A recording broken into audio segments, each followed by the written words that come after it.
This is a video from Repaduski. Repaduski, I'm not sure. Either way, it sounds fun to say. This video is simply titled Uncharted has to be Naughty Dog's secret game. Now, if you're not aware, there is a game that Naughty Dog is working on besides Intergalactic: The Heretic Prophet, and we don't know what it is. We don't know. We do know a couple of tidbits about it, specifically the people who are still working on it, who are at the studio, who previously directed stuff and are in the upper echelons of Naughty Dog's leadership team. So we know that they're working on something, specifically with like vets of the Uncharted series. And we do know that Naughty Dog's internal plans have changed a lot. For 5 years, they were working on a multiplayer game in the form of The Last of Us Online that got canned and walked away from. So a lot of people are wondering if some of the previous commitments and stuff they made, specifically to not go back to Uncharted, maybe that's been changed. Maybe they changed their mind on that. Short little video from Repaduski. I'm excited to see what he has to say because, as it's titled, it has to be Naughty Dog's secret game. I wonder. Let's see. Naughty Dog's place in the industry is one that has always come with challenges.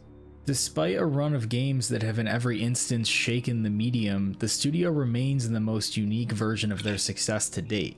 Success that many... Shout out to that edit saying it shakes the industry while the building collapses. I see what you did there. That was clever. That's good. I like that. It's also, I mean, it's got to be tough being Naughty Dog where every game comes out and the expectations are just so stupid high. It's got to be stressful. Studio remains in the most unique version of their success to date. Success that many are waiting for them to channel into the public yet again. The beginning of a new era where it's never been more important that they move the industry needle. A needle that many are trying to push in the opposite direction. 13 years ago, Naughty Dog was continuing to thrive off the brand-altering success of Uncharted 2: Among Thieves. Its massively anticipated sequel, Uncharted 3: Drake's Deception, was just around the corner amidst their entire studio having climbed their way to a new level of mainstream attention. Games with film-like storytelling mixed with gameplay to match were still only a beautiful secret to those who happened to stumble upon the Uncharted series in the beginning stages of the PlayStation 3. The franchise's DNA would later go on to create the entire blueprint of much of modern PlayStation's output. If you played Drake's Fortune the day it came out, you waited less than 2 years for its follow-up. In a combined 4 years... Jesus, dude.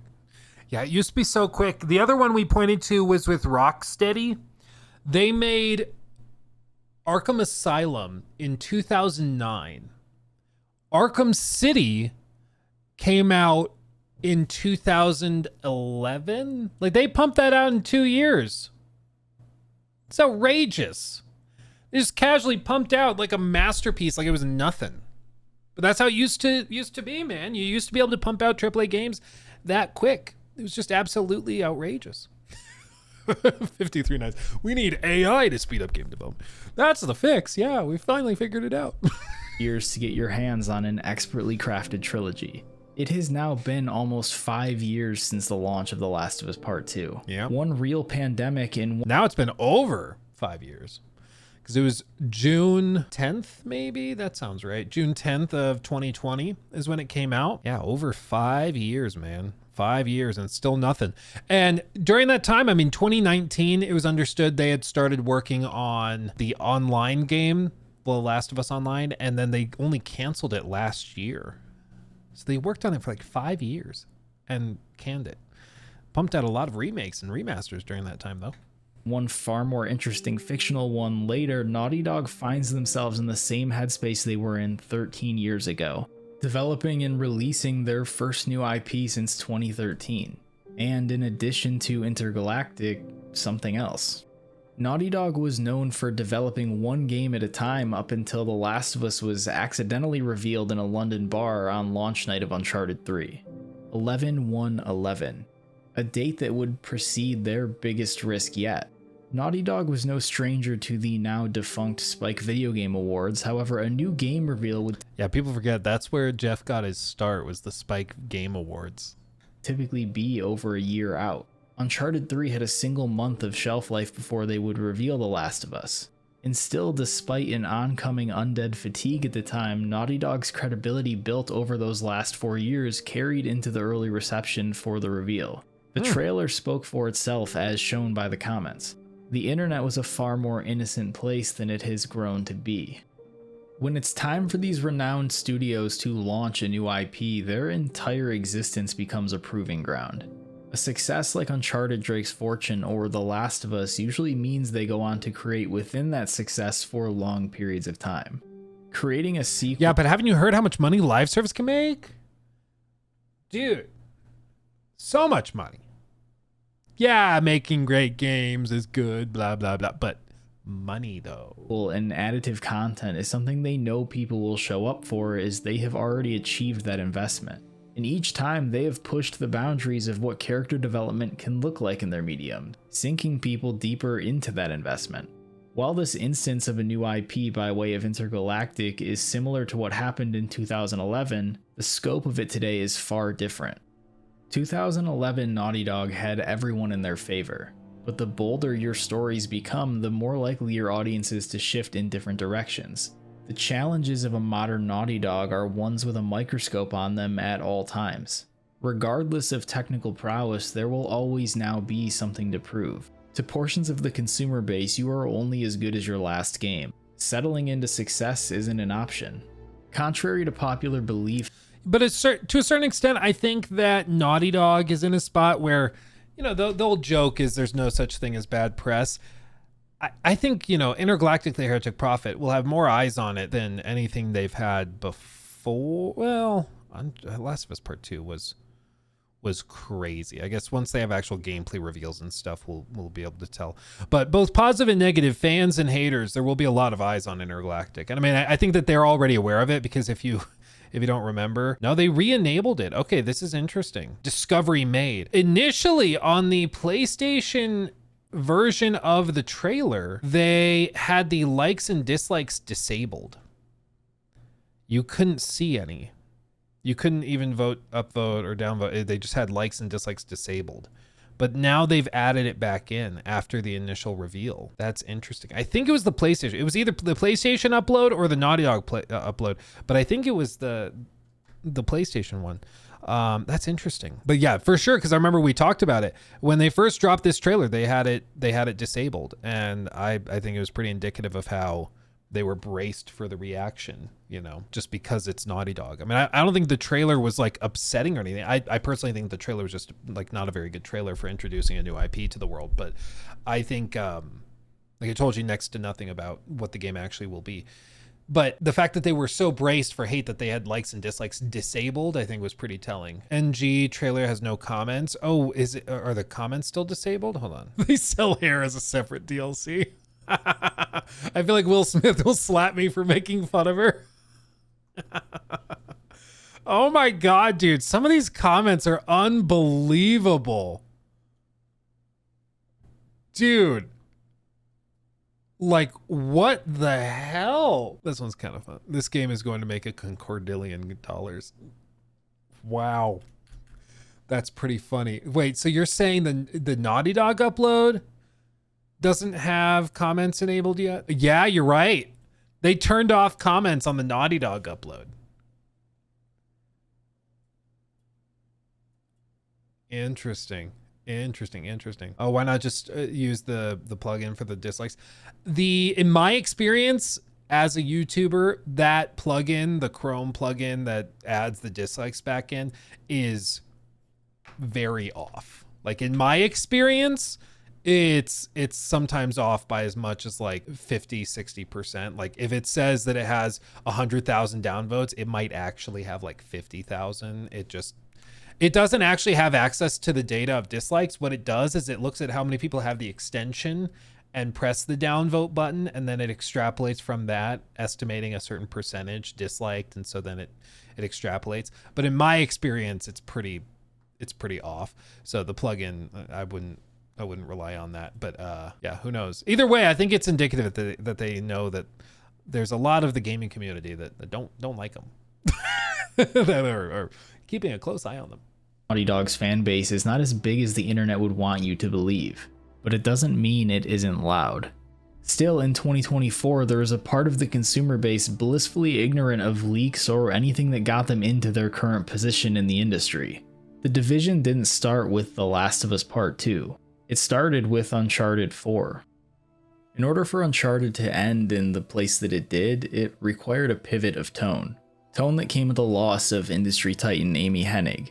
While Amy's exit was not due to a need for a tone pivot, it resulted in a justified worry for a franchise that up until this point had not missed a note. Nathan Drake had become one of the industry's most beloved characters, as is evident in the numbers Uncharted 4 went on to do. The story behind the development of Drake's finale will likely never see the light of day, but the parts of it that remain a mystery will continue to live in a list of reasons Naughty Dog catches slack from corners of their fanbase. When one part of a fandom finds something negative to latch onto, there will never be unity within it again. There now exists a counterbalance that will never stop pushing. Well, but here's one dangerous thing that I've seen creep up over the last 6 months. Because there was specifically there were a handful of videos and articles that came out discussing the stuff that went down during the development of Uncharted 4 and how Amy Hennig was pushed out and all this. And all of this has been known for a very long time, but it's been popularized in recent months and even years by some videos that bring it up. And they specifically bring it up in response to The Last of Us Part 2's negative reaction and the community's negative reaction towards it. And then also Neil Druckmann specifically is that he's got a lot of haters. And so it paints this picture where it's like, ooh, he pushed out Amy Hennig and he's the reason why she was booted out and he stole Uncharted from her. Back when Uncharted 4 launched, as he just showed, it did 18 million units. Like, it sold very well. It was really well received. Game of the Year nominee and everything. All of this stuff only really kickstarted once The Last of Us Part 2 came out and got bashed, and especially with the show and with some of the other stuff that Neil has done, where he's managed to kind of piss off both sides of the political extremes. I don't think he's responded super well to the online feedback and stuff. So I think that there's a bunch of reasons for it, but I think it's really easy for us to mix up timelines and assume that the community around the time of Uncharted 4 was really upset over Amy Hennig being booted out. The game still sold freakishly well and was reviewed really, really well. People really liked it. The primary complaint was that Act 3 really dragged on, which it did. It got really repetitive, but they also basically made this game in about 2 years. So it's not that shocking that there were some kinks in it as well. But I think that we just have to be careful not to mix and match timelines and think that because right now gamers are acting a certain way towards Neil or towards Amy or towards Uncharted or whatever, Naughty Dog in general, it wasn't always that way. It's a fairly modern outlook on Naughty Dog. And whether or not it's indicative of the actual fan base is a separate question. There's a lot of people raging against Neil Druckmann, who I don't think have ever played a Naughty Dog game in their lives. I think that is a fact of it. There's a lot of Naughty Dog players that are upset with Neil and feel like he's kind of butchered, let's say, The Last of Us, beaten it, insert golf joke here. I don't know. There's plenty of people who are actual fans that also feel the same way, but a lot of the most vocal hate I've noticed are coming from outlets or individuals that don't play these kinds of games anyways. And that comes with success in any medium. Legacy, when you break it down, is just a series of accolades with days, weeks, or years of trial and error in between each one. But there are always groups of people who only care about what they perceive to be the errors. From that point on, pressure is applied to what comes next from the creator in completely more aggressive ways. In Naughty Dog's case, this has consumed the conversation and created unneeded split. But there are always ways to mind the gap. It isn't breaking news that Naughty Dog is working on an additional secret project. Back when Factions 2 was cancelled, it was stated that they have more than one ambitious new single-player game they are working on and that they look forward to sharing more. There just happens to be a little bit more detail now. Neil Druckmann on a recent podcast shared that he was serving as more a mentor/producer role on the second game. In addition to that, it's rumored that the person leading the game is none other than Sean Eskai. Sean is no stranger to Naughty Dog's mark of quality people expect. He came from an animation background and was Neil's cinematographer and lead cinematic animator on The Last of Us. He went on to direct Uncharted: The Lost Legacy alongside longtime Naughty Dog lead Kurt Marganow. Neil and this Lost Legacy is such an interesting thing because it was their first spin-off project, smaller in scope, smaller in budget, smaller in price point as well. But their goal was basically to ramp up Naughty Dog into a 2-team studio so that they could work on The Last of Us Part 2 and another game at the same time, and that they'd kind of be able to cycle through this and pump games out faster. That was the idea. A lot of other studios were trying the same thing around the same time. And then my understanding is that with The Last of Us Part 2, they basically went all hands on deck to finish it because it just got so big that they needed everybody. But now it looks like they've splintered off again and are doing that once more. So they have a guy, the rumor is, again, that it's basically the guys behind Lost Legacy that are working on this secret project. Bill acted as head of narrative development and oversaw the game. However, in addition to directing, Sean also wrote The Lost Legacy alongside Josh Scher, another Naughty Dog heavy hitter, now alumni. In the spirit of PlayStation's first-party studios being bred to make games of this quality over time, this is what it's all about. If Sean is leading Naughty Dog's next game, it's the right choice. It's been earned. The question then becomes, what is it? It's out of the realm of possibility that a second team would be working on an additional new IP. Naughty Dog is far too careful with the introduction of new worlds that the idea of juggling a second one, even if Neil Druckmann oversees it, feels What a deep cut to find unrealistic. Especially considering That's how you know he's played these games, is if you know of the taunt animation juggle for Elena. Like that's a deep cut. That's a deep cut. I agree with this. I don't think they would have 2 new IP in the works at the same time. I agree. I think though the thing is, they've said that they are putting Uncharted to rest. They've said that. Whether or not that actually is true is another question, because one of the things people complain about Naughty Dog a lot is that they will intentionally lie to the public if they think it preserves a cool reveal, like lying and showing a trailer that has Joel talking to Ellie when she turns around and says, "What are you doing here? What the hell are you doing here?" or whatever. And then he says, "You think I'd let you do this on yourself or by yourself?" And that scene is not in the game. It's Jesse in that position, but it was shown as Joel in the trailer because they wanted you to think that he made it to Seattle with Ellie. And so they just like straight up lied in the trailer for the sake of preserving the reveal, you know? So it's not impossible that they would say, "We're done with Uncharted," and then do another Uncharted. And I mean, the obvious thing is they said they were done with Uncharted and then they did Lost Legacy like a year later. So they literally were not done with it. And there's another little tidbit here as well. I wonder if he's going to show it. I don't know if I can find it. There was a PS5 trailer or ad that dropped, and it was a quick shot within the trailer that, you know, blink and you miss it kind of thing. But it was this shot right here specifically, and it's never been explained. It's never been, like, we don't know what this game is, if this game was even real, if it's just like stock footage, like, we don't know. But it seems to show a young girl, it appears blonde, it's kind of hard to tell from the lighting, but it appears blonde. And this works because it very well could be another Uncharted game with Nate's daughter, who of course we see at the end of Uncharted 4. So as you can see, also announcing she'd be joining Naughty Dog, Christina Marie Drake McBrearty said it was special to be building future teams for not only new titles, but for the legacy of Uncharted. A job listing late last year also said that a new internal development team at Sony was co-developing a game with Naughty Dog on a beloved franchise. Okay. Last April, a recruiter at the studio seemingly hinted that Sony could be planning for future Uncharted releases. This is back in 2022. They're building future teams for not only new titles, but for the future of Uncharted. So it very well could be that 3-4 years ago, they started hiring for this and that they are working on another Uncharted game at the same time. And that's what this project is, the secret project. Even if Neil Druckmann oversees it, feels unrealistic, especially considering Intergalactic is the first new IP from the team in over 12 years. As such, the clear step forward is the continuing of Uncharted, which has been dormant since 2017. It has been almost 10 years since we were in that world. Don't tell me that, dude. And that was a spin-off. That was a small spin-off project. It's been 9 years since Uncharted 4, dude. It's upsetting. It's upsetting. I'm officially upset now. I'm actually upset. Actually upset. I'm old. Yep. Yep, I think it's official. I think it's official now. You are old. Yeah, dude, I feel it. I feel it. Yeah, because Uncharted 4 was 2016.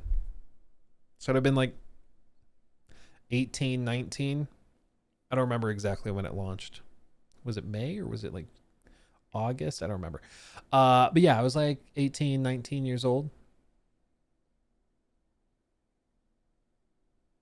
That's upsetting. That's upsetting. Revisiting it feels right in the context of the studio's current standing. There is no doubt that Sean Eskai and the second team could create a compelling new IP, but creating an entire new world with its own rule set is a lot to manage amongst another. Revisiting Uncharted can mean a couple things. You can either go forward or backward. It has been long rumored Sony has wanted to get a Drake's Fortune remake off the ground. Sean happens to have also been creative director on the Last of Us Part 1 remake. As much experience as you need to be the chosen one to take on another remake. One which would inevitably lead to the following two games in the trilogy receiving the same treatment. While many would... Does a remake of Uncharted Drake's Fortune, like, does that make sense though? It's 8 hours long, basically. It's, I don't know, man. I think it's more likely they do like a Lost Legacy thing, but with Nathan's daughter. Would consider this more of Naughty Dog wasting time. It could be the right stepping stone to getting Nathan Drake's story in the hands of a new generation, which in turn is where you can then move forward with what happens post Uncharted 4. Plus, all Naughty Dog's modern games would be in visual parody. Sequels and new IP would be the only move. Continuing Uncharted beyond Drake's story has been a sensitive subject since it came to a close in 2016. The conclusion of A Thief's End is so well done that the idea of seeing anything beyond it is borderline uncomfortable to think. I mean, again, look at this. So this is Cassie in the in the end of Uncharted 4, and these, where is it?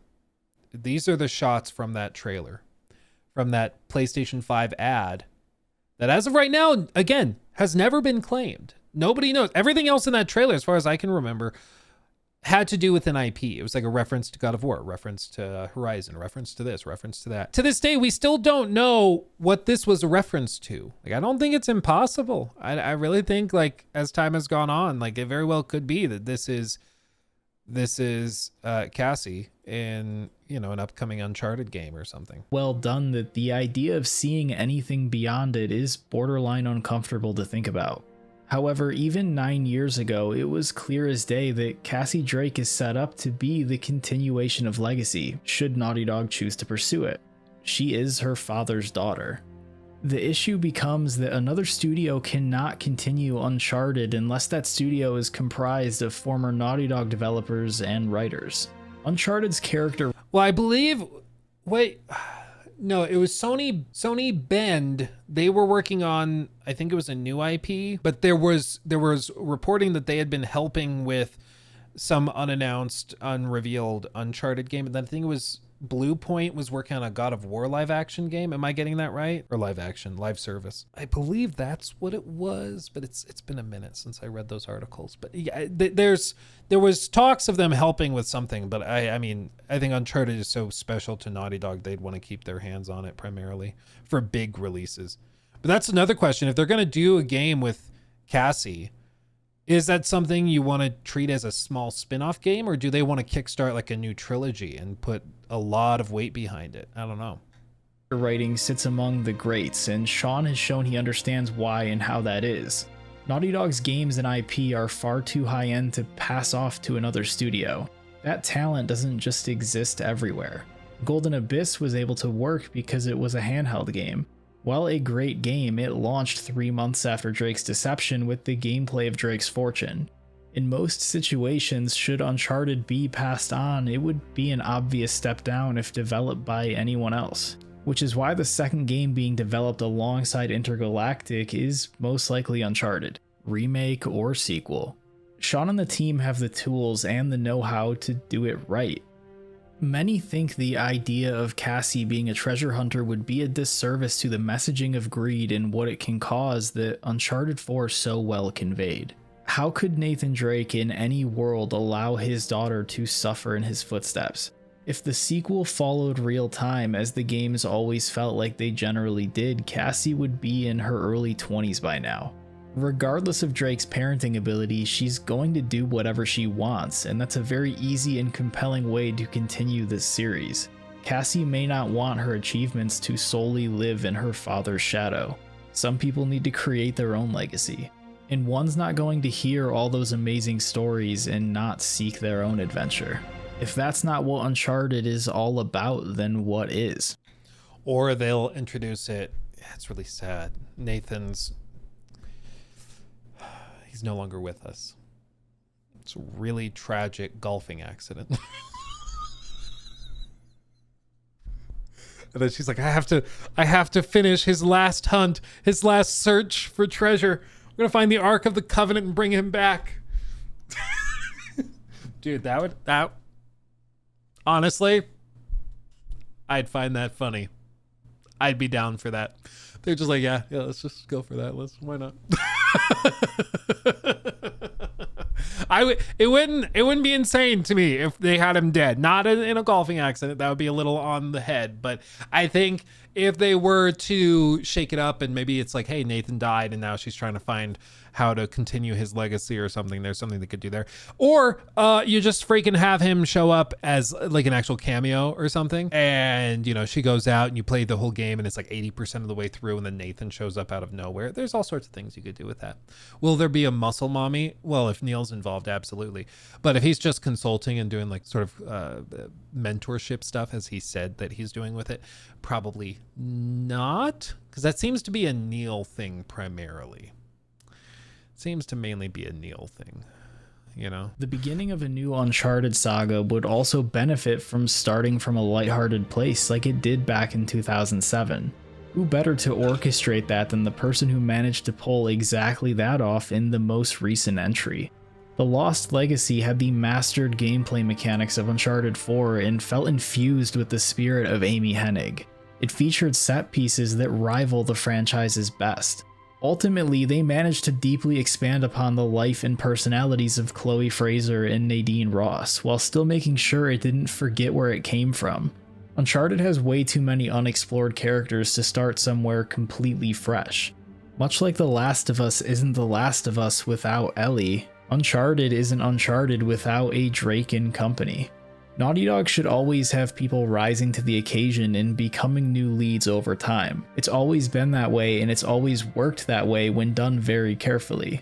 Sean Eskai knows Uncharted, as is evident with what he accomplished with Kurt back in 2017. It's been 8 years since then. At any rate of progress, what is coming is going to meet the standard many have for the studio, regardless of the risk or loss of help on Intergalactic. Progress demands sacrifice. But they know that already.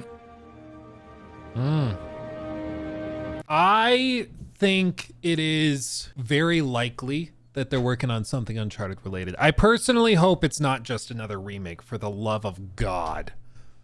I hope it's something fresh. And I think, going back, I think it's Uncharted because there's been all those rumors and leaks over them potentially working on something like this one, ahead of Legacy of Thieves collection release in January. This was January of 2022. Games Radar asked Lost Legacy creative director Sean Eskig, the game director, I pressed the wrong button, Kurt Margiano, whether Naughty Dog could develop a new Uncharted game at some point. Neil had previously said they were done, but now they're asking these two guys who right now it's expected are directing this secondary game. And back in 2022, they said, I think we can say for certain that we can never say never. Yeah, Uncharted is a franchise we love, that the studio loves, I love, and Kurt loves.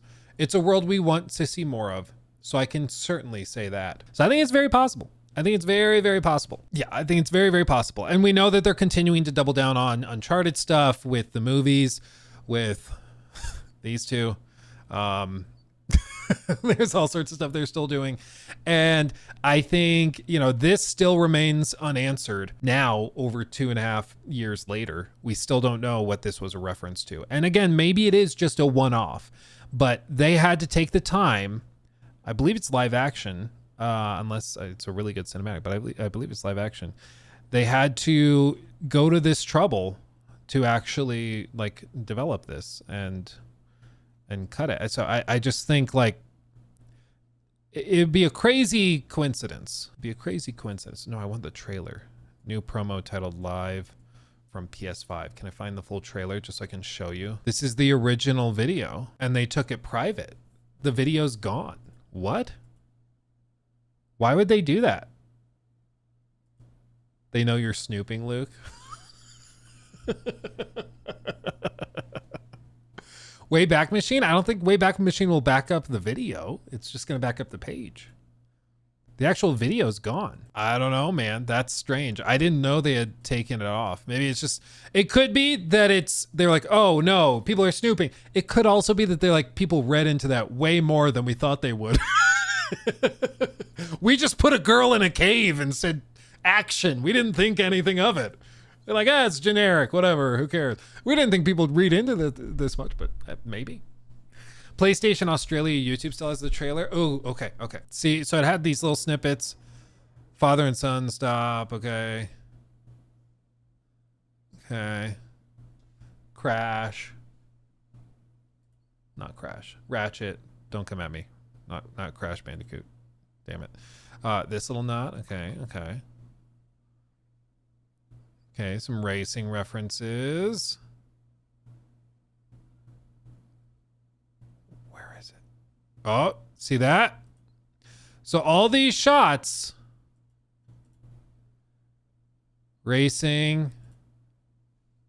She's walking through. It's literally blink and you miss it. It's like 6-7 frames. 1, 2, 3, 4, 5, 6, 7, 8, 9, 10, 11, 12. 13, 14, 15, 16, 17, 16 frames. That's it. But this is it. Okay. 6-7 frames. Yeah. And then that. It literally is blink and you'll miss it. Blowing the dust off. But I mean, it could be. But you see, all these others are direct references to other things, whether it be Destiny. Oh, here's another one. Whether it be Destiny or Returnal or Ghost of Tsushima or Final Fantasy. And here's the other one. 3 frames. So all the others are references to franchises. But this is one that still remains unknown. Now, what people have said is maybe it's for the reboot of Tomb Raider. Possibly, but I don't know if they would totally change up the character to like a young blonde girl. Oh my God, Uncharted 4 released in 2016 and there's 16 frames. Yeah. But Cassie had glasses when she was a child. Yes, it's possible. Maybe she got LASIK. Maybe she's wearing contacts. You never know. I don't know. We're hoping right now. We're coping right now. That's what's happening here. Okay. This is cope. Okay. Stop coming here with your facts and logic. Get out. I mean, I don't know. It's interesting though. It's interesting, is it not? It makes you wonder. So we'll see. I don't know, man. At this point, I would put, if I were a betting man, I'd put a few bucks on it being an Uncharted game. I'd put a few bucks on it. I think it's possible. I think it's very possible. But time will tell. Imagine though, if they come out, they get Intergalactic out, or maybe even they put out this spin-off project before Intergalactic. That's possible too. They could get it out much faster. You never know. But I think that they're working on stuff, and it very well could be that they ramp this up, because there's also rumors of a spin-off project at Santa Monica paired with the new big project they're doing. So we could go from getting nothing from these big Sony studios except remakes and remasters and secondary modes to getting several new releases from each of them within a 3 to 4 year period. So the end of this generation may be really heavy. It's very possible. Can't wait to find out more. I want it. HL0, thank you for the membership, by the way. Appreciate you. Thank you. Nadine versus Abby, who would win? took my thing.